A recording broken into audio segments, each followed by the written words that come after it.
Subscribe करिए हमारे channel target UP TET CTET को और बेल आइकन को दबाइए।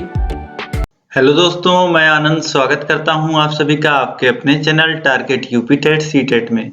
दोस्तों, हम पढ़ते आ रहे हैं आपके डीएलएड सेकंड सेमेस्टर के गणित विषय को, और इसमें दोस्तों हमने आपके शुरू से लेकर के जो 12 यूनिट हैं इन सभी को पढ़ लिया है और इन सभी पे आधारित प्रश्नों को हमने सॉल्व कर लिया है। अब हमारे पास जो हमारी लास्ट यूनिट है, त्रिभुज के संदर्भ में सर्वांग समता की शर्तें, यह बच जाती है और यह पिछली यूनिट जो है 12वीं यूनिट इससे मिलती जुलती है। तो पिछली यूनिट में दोस्तों हम लोगों ने सर्वांग समता समरूपता क्या होता है इस पे जाना था, और त्रिभुज की समरूपता पे आधारित प्रश्न हमने सॉल्व किए थे जो आपके एग्जाम में अक्सर पूछे जाते हैं। अब हम लोग को आगे त्रिभुज की जो सर्वांग समता है वह हम लोग कैसे दिखाते हैं, दो त्रिभुज सर्वांगसम कब होते हैं, यह हमें जानना है इस यूनिट में और इस पे आधारित प्रश्न करने हैं। अब दोस्तों पिछली 12 यूनिट जो मैंने करा दी हैं, अगर आपने वह सभी यूनिट्स नहीं पढ़ी हैं, उन पे आधारित क्वेश्चन नहीं सॉल्व किए हैं, तो आपको मैं ऊपर लिंक दे रहा हूँ आई बटन में। शुरू से आप लोग दोस्तों बैठिए, शुरू से सभी यूनिट्स को पढ़िए, जो चीजें इंपॉर्टेंट लग रही हैं उन्हें नोट करिए, फिर आगे उन पे आधारित एग्जाम्पल्स में करके आपको बताऊंगा जिससे आपका कॉन्सेप्ट क्लियर हो जाएगा, और फिर उस यूनिट पे आधारित अभ्यास प्रश्न को मैं आपको कराऊंगा, तो वो भी साथ साथ आप लोग करते चलिएगा। तो आप लोग के जितने भी डाउट्स हैं हर एक यूनिट में क्लियर होते जाएंगे, और हर एक यूनिट में जहां आपको दिक्कत आए आप उसी वीडियो के नीचे कमेंट करके मुझे बता दीजिए। तो ऐसे क्या होगा दोस्तों, जहां जहां आपको दिक्कत आ रही है वह पॉइंट मुझे पता चल जाएंगे, और उन पॉइंट्स पे मैं आपको आगे इसी प्लेलिस्ट में वीडियो दे दूंगा जिससे आपकी जो सभी प्रॉब्लम्स हैं वह सॉल्व हो जाएंगी। तो आप लोग अब जब भी पढ़िए शुरू से तो एक एक पॉइंट पे नजर डालिएगा, जहां दिक्कत आए कमेंट करिएगा। अब हम लोग बढ़ते हैं यूनिट नंबर 13 में आगे। देखिए, आपको त्रिभुज की सर्वांग समता आपको देखना है कि दो त्रिभुज सर्वांगसम कब होते हैं। कुछ अगर जानकारी हमें त्रिभुज के बारे में दी हुई है, दो त्रिभुज दिए हुए हैं, तब हम उनको कब सर्वांगसम कहेंगे यह आपको देखना है। जैसा कि सर्वांग समता के बारे में दोस्तों मैं आपको पहले ही बता चुका हूं, अगर कोई दो चीजें हैं जिन्हें हम लोग कंपेयर कर रहे हैं, जैसे यहाँ पे हम लोग त्रिभुज को कंपेयर कर रहे हैं। त्रिभुज एक प्रकार की आकृति है दोस्तों, और अब हमें जो दो आकृतियां दी हैं दोनों त्रिभुज हैं, तो जो दो चीजें मैं आपसे कहता हूं कि आपको देखना है, पहली आकृति और दूसरी आकार।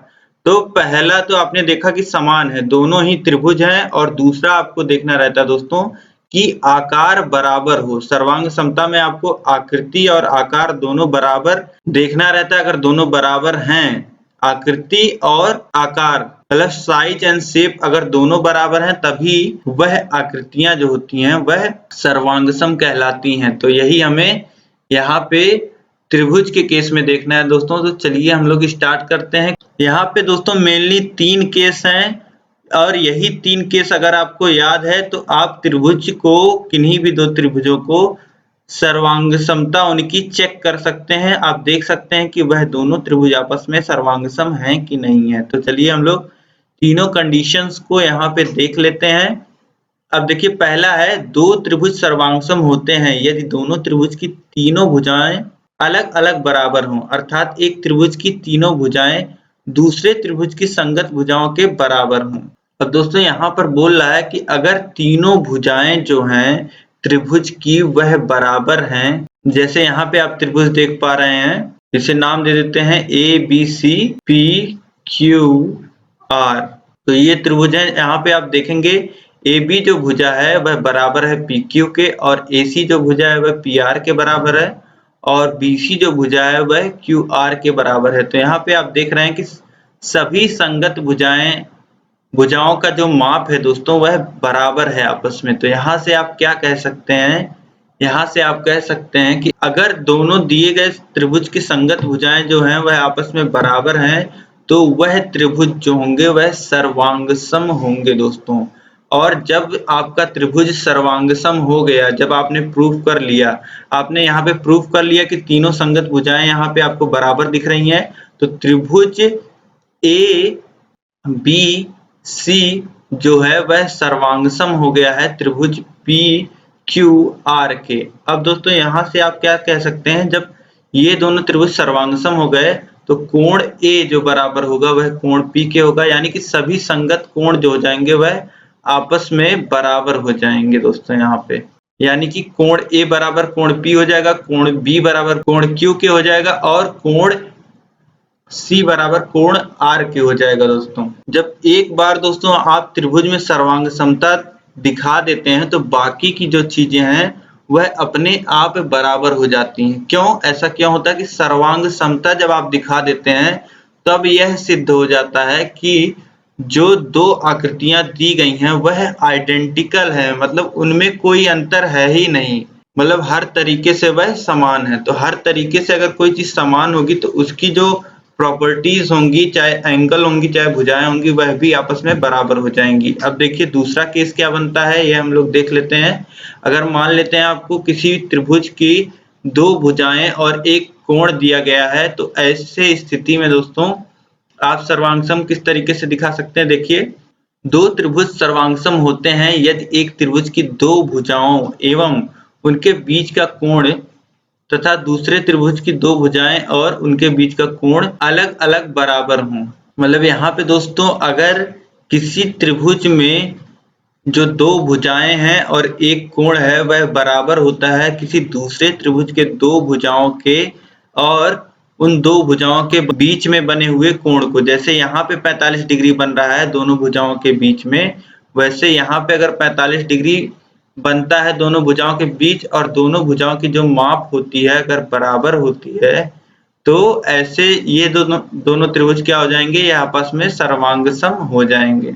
अब दोस्तों यहाँ पे एक बात और आप लोग याद रखिएगा, जो हम लोग त्रिभुज की सर्वांगसमता की शर्तें पढ़ रहे हैं इसमें ये जो पहली शर्त हमने पढ़ी तीनों भुजाएं जिसमें बराबर हो रही हैं, इसे हम लोग भुजा भुजा भुजा या साइड साइड साइड इसका नाम हम लोग बोलते हैं। इसी तरीके से हम लोग इसे क्या बोलते हैं, इसे हम लोग बोलते हैं भुजा कोण भुजा, या आप कह सकते हैं साइड एंगल साइड। और इसी तरीके से अब तीसरा आप देखिए, अब तीसरा यहाँ पे जो शर्त है दोस्तों उसे हम लोग बोलते हैं कोण भुजा कोण, या आप इंग्लिश में कह सकते हैं एंगल साइड एंगल। अब इसमें दोस्तों दो त्रिभुज सर्वांगसम होते हैं यदि एक त्रिभुज के दो कोण एवं संलग्न भुजा दूसरे त्रिभुज के दो कोण एवं संगत भुजा अलग अलग बराबर हों। अब देखिए यहाँ पे क्या होंगे, यहाँ पे दो कोण आपस में बराबर होंगे और उन दोनों कोणों से लगने वाली जो भुजा होगी वह बराबर होगी, तब हम लोग बोलेंगे कि दोनों त्रिभुज जो हैं आपस में सर्वांगसम है। जैसे यहाँ पे आप देख सकते हैं यह जो कोण है 50 डिग्री का है और यह जो कोण है 55 डिग्री का है, और इन दोनों कोणों की जो संलग्न भुजा है, मतलब यह जो भुजा है यह दोनों कोणों को देखिए छू रही है, ये भुजा नहीं मानी जाएगी संलग्न भुजा, क्योंकि यह केवल 50 डिग्री वाले कोण को देखिए छू रही है। अब ये जो भुजा है जो दोनों कोणों से लगी हुई है 50 और 55 से, उसे हम लोग संलग्न भुजा बोलेंगे और इसकी माप देखिए कितनी है 5 सेंटीमीटर है। और इसी तरीके से यहाँ पे देखिए 50 और 55 के इस त्रिभुज में भी कोण है और संलग्न भुजा जो है उसका माप जो है 5 सेंटीमीटर यहाँ पर भी है।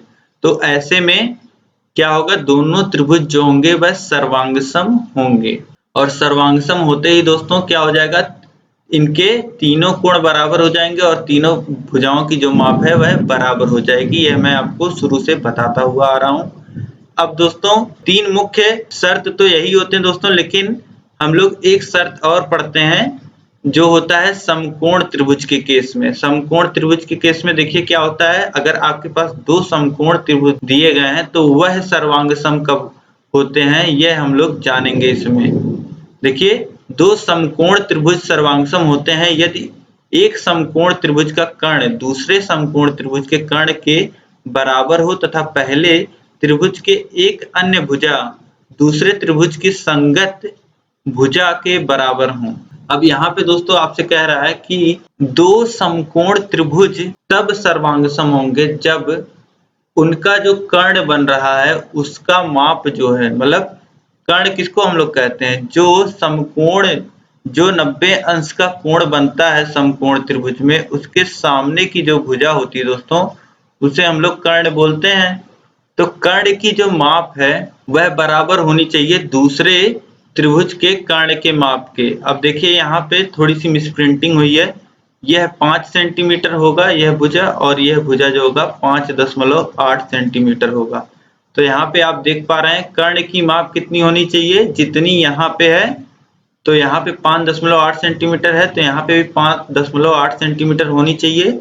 और क्या होना चाहिए, पहले त्रिभुज की एक अन्य भुजा दूसरे त्रिभुज के संगत भुजा के बराबर होनी चाहिए, यानी कि कोई अन्य एक भुजा, जैसे यहाँ पे आपको माप दिया है, यह जो आधार है यहाँ पे 5 सेंटीमीटर इसकी माप दिया है, वैसे ही आप देखेंगे तो यहाँ पे भी जो आधार है इस त्रिभुज में आधार आप देखेंगे तो यही होगा, जो 5 सेंटीमीटर आपको दिया हुआ है, यही होगी इसकी संगत भुजा।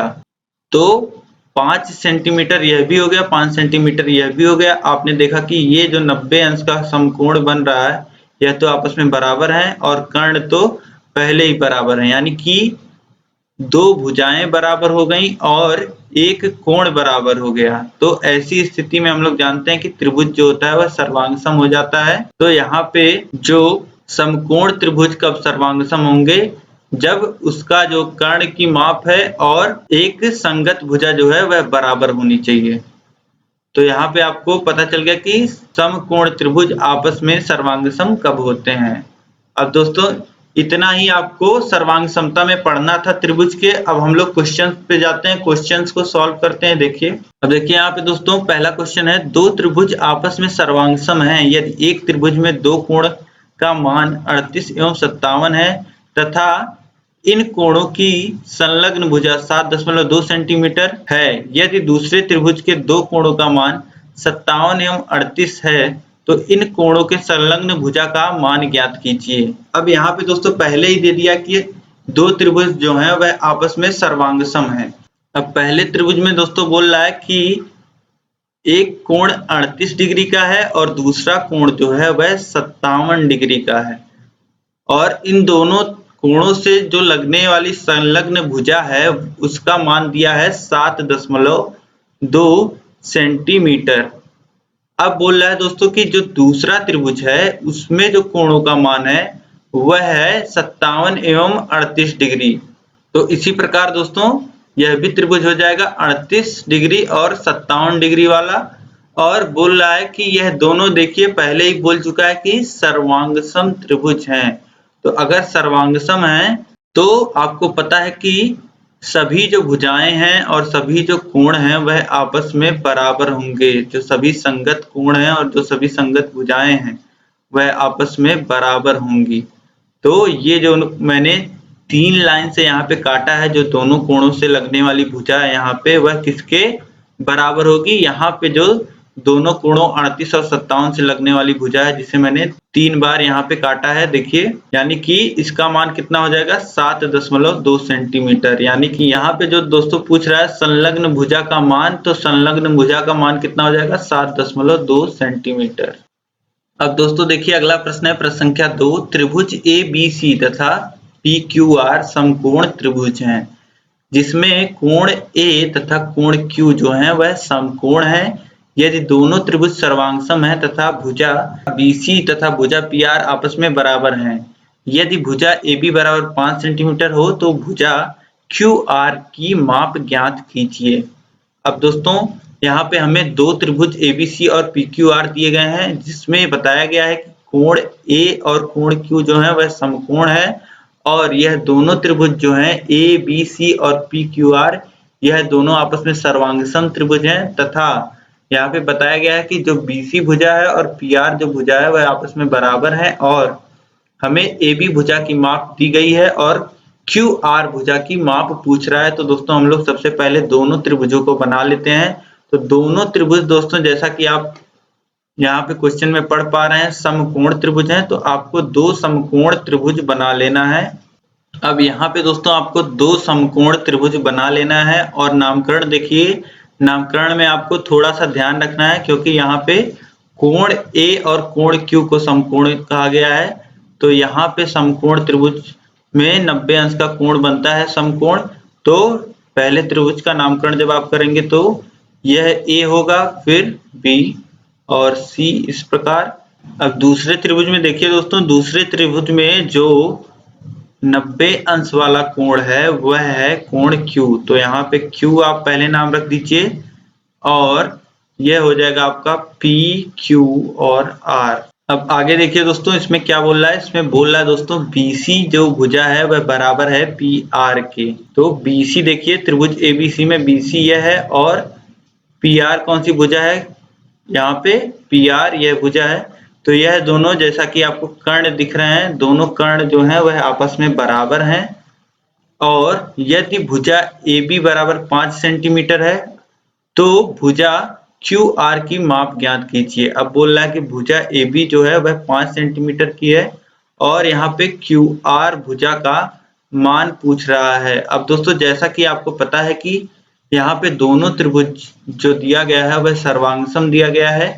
तो आपको पता है कि जो संगत भुजाएं होंगी, यानी कि जो भुजा AB है और जो QR है वह दोनों आपस में बराबर होंगी। तो हम लोग लिख सकते हैं QR बराबर AB और AB का मान हमें पता है, तो QR बराबर कितना हो जाएगा, AB का मान हम लोग रख देंगे 5 सेंटीमीटर, तो QR का मान निकल के आ जाएगा 5 सेंटीमीटर। अब यही दोस्तों हमें यहाँ पे निकालना था, QR का मान जो हो जाएगा वह हो जाएगा 5 सेंटीमीटर।